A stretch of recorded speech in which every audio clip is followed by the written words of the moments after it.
Okay, so here's what the blade is looking like. You can kind of tell right there, there's a little bit of a bend. The blade kind of bends up that way. It's not as straight as it needs to be. So I think what I'm gonna have to do before I continue grinding is just get it back in the forge and straighten it out.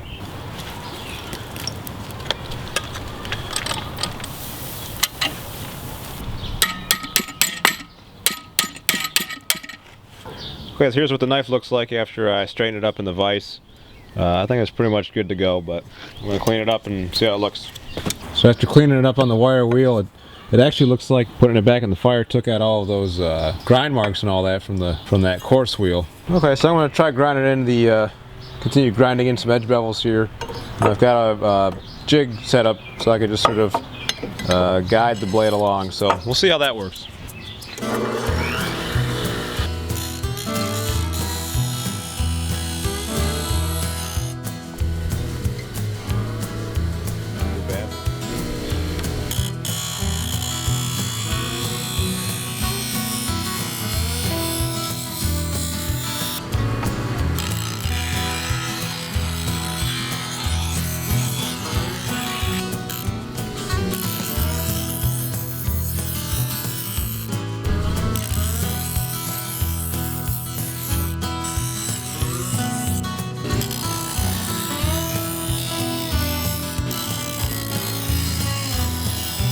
Okay, so here's what my knife looks like after doing some more grinding on that coarse wheel. And you can tell it kind of left sort of it leaves weird grind marks on the knife, and that's just the way it goes for that sort of thing. I know that's not really how you're supposed to grind knives, but that's what I got, so that's what I'm using. But what I'm going to do now to just sort of even everything out is use my mill bastard file here and just sort of try and make it a cohesive grind, probably like a full flat grind or something like that. Hopefully in the light there you can see that it's just a little bit more homogeneous there. It's more of a full flat grind. I got a few heavy hammer marks in there that I'll have to get out, but compared to this end, hopefully you can tell the difference. But the grinder still did a good bulk of the work, and then the file was necessary just to kind of smooth everything up. Now to assist in this, in grinding out this knife, I've got a Ken Onion WorkSharp knife sharpening tool here, and they make different attachments that you can put on this thing. And I've got the tool grinding attachment, and I haven't used this before, but I'm going to put this together right now, and we'll see how this works for putting in edge bevels for a knife.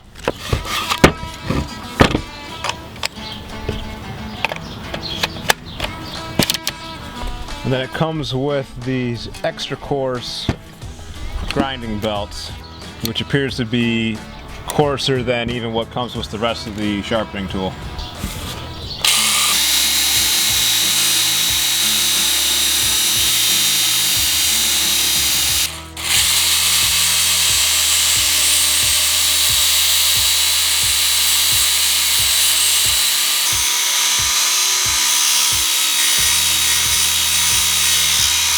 Okay, so that's what that side is looking like there.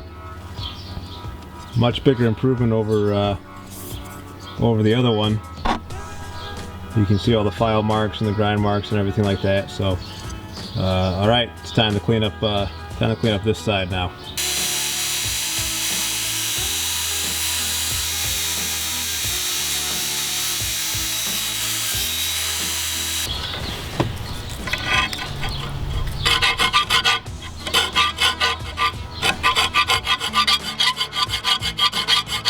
I'm just using my half-round file to kind of neaten up the choil area on the knife.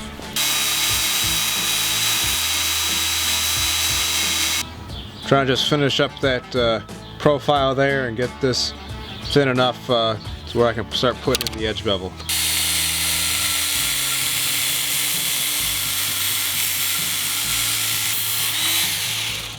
So this is a good angle here, so I can just sort of keep an eye on that edge and visually make sure that everything is lining up correctly.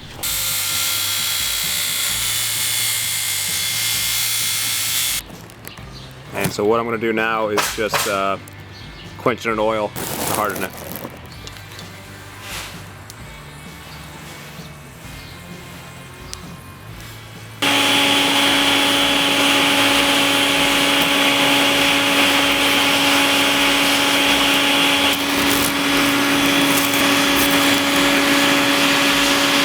Alright, let's see if it took.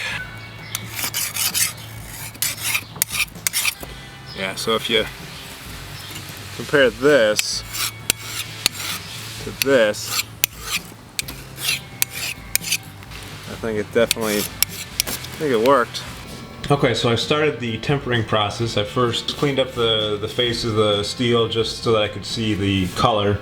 And I had this in the oven for just over an hour now. You can kind of see it's starting to pick up a brown straw color to it. So let it cool back down to room temperature. So now I'm going to throw it back in the oven for another hour or so at temperature. Here's what it looks like after the second hour of tempering. Definitely a little bit darker. Looks like I'm starting to get a little bit of blue by the tip of the knife there, so I'm going to reduce the temperature a bit. Okay, so here's what the knife looks like after the heat treat. You can see it got a little purple and blue up by the tip, but overall I think the color is right for a good temper. So I'm going to clean this up a bit and then put in the edge bevel and sharpen it up.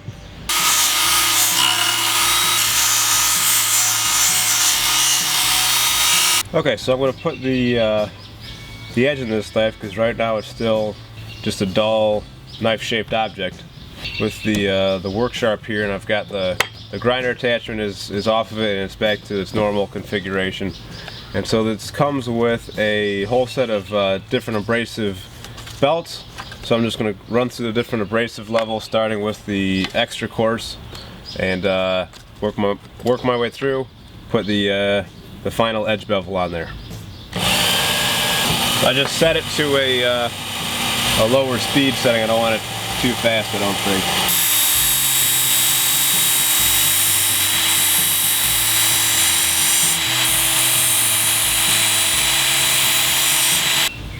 Okay, well, it started to get there. I think I'm going to switch back over to the extra coarse belt.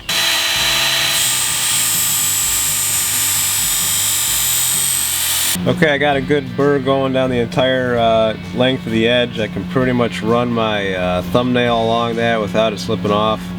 Almost. There's a few spots right in there. But I think that's good to go. So I got the next belt grit loaded up on here. I'm just going to work my way through all the different belts so I get this thing scary sharp.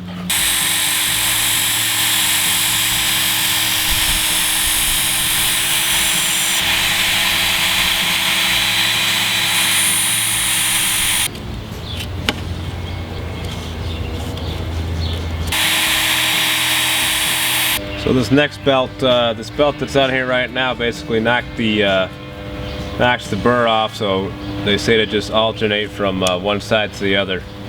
And yeah, this thing is definitely sharp now. That'll take off thumbnail like nothing. Let's not shave it sharp yet. It'll get there. So the WorkSharp also has a speed control down here at the bottom. So I've had this kind of on a high speed. I'm going to reduce it to about a medium speed here.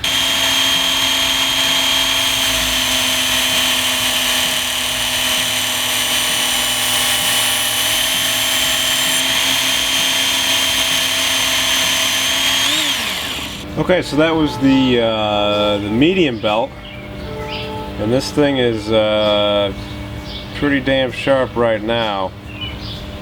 Like I can take hair off no problem there. So I still got the fine belt left to do, and that's going to probably finish it up.